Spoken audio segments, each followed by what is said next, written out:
prosegue anche a distanza lo scontro tra i due big del governo giallo-verde, i vice premier Matteo Salvini e Luigi Di Maio. Puoi anche andare a Corleone a dire che vuoi liberare il paese dalla mafia, ma per farlo devi evitare che la politica abbia anche solo un'ombra legata a inchieste su corruzione e mafia.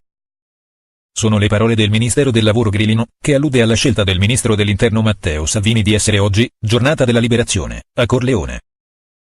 Il riferimento, nemmeno troppo velato, è all'ultimo caso che ha scosso l'alleanza di governo, il coinvolgimento del sottosegretario Armando Siri in un'inchiesta siciliana sulle concessioni per l'eolico. La fazione M5S del governo ne ha chiesto la rimozione.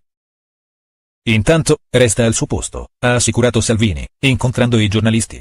Mi ha detto che è tranquillo e mi basta. La Lega ha fatto quadrato.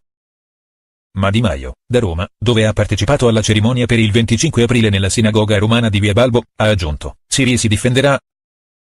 Sono sicuro che risulterà innocente, ma intanto lavoriamo alla questione morale, alla sanzione politica. Altrimenti che senso ha dire che si festeggia a Corleone, dicendo che si vuole eliminare la mafia? Salvini, intanto, ha dato il via al suo tour in Sicilia proprio dal paese che fu dittatura. La mafia la elimini se tu dai l'esempio. Qui ha scoperto la targa del nuovo commissariato di Corleone. Mi piacerebbe, ha detto, che il 25 aprile fosse la giornata dell'unione e della pacificazione nel nome dell'Italia che verrà, poi ognuno si tiene le proprie idee, distanze e obiettivi. Il ministro dell'Interno è stato accolto nel piazzale dal capo della polizia Franco Gabrielli, dal prefetto di Palermo Antonella Ademiro e dal questore di Palermo Renato Cortese. Ho scelto Corleone per dire ai giovani che vince lo Stato. Vive le nostre forze dell'ordine, presidio di legalità nella lotta quotidiana per la liberazione da mafia, camorra e 'ndrangheta, in tutta Italia. Monsignor Michele Pannisi ha celebrato la benedizione del commissariato. La mafia mi fa schifo, ha twittato Salvini, che proprio qualche giorno fa aveva parlato della sua intenzione di celebrare il giorno della liberazione come liberazione dalla mafia. Mentre l'associazione dei partigiani, ANPI, gli ricordava di dover celebrare anche la liberazione dal fascismo. Fascismo, Di Maio? Mi sono impegnato a non rispondere sulle polemiche, sono in modalità zen. La polemica politica la lascio agli altri, ha scherzato il ministro dell'Interno, sottraendosi ad alcune domande dei giornalisti.